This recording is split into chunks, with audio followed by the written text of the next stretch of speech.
ନମସ୍କାର ସାଙ୍ଗମାନେ, କେମିତି ଅଛନ୍ତି ସମସ୍ତେ? ଆଶା କରୁଛି ଆପଣ ଭଲରେ ଥିବେ।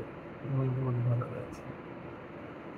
ଆଜି ଟପିକ୍ ହେଉଛି, ମୁଁ ଯେଉଁ ଫାଷ୍ଟ ମ୍ୟାଚ୍ ଦେଖିଲି, cricket first match 2003 India versus Australia first match.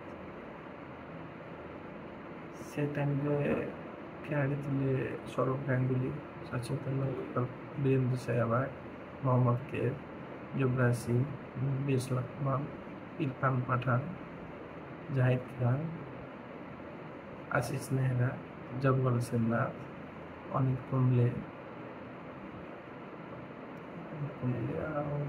Allrounder थे जेपी यादव, जयप्रकाश यादव, देन श्रीराम थे तमिलनाडु। आविष्कार साल्वी कम मैच खेल से भी चाइल्डहुड टाइम कथा कह श्रीशांत, आरपी सिंह एमती सब थे। आप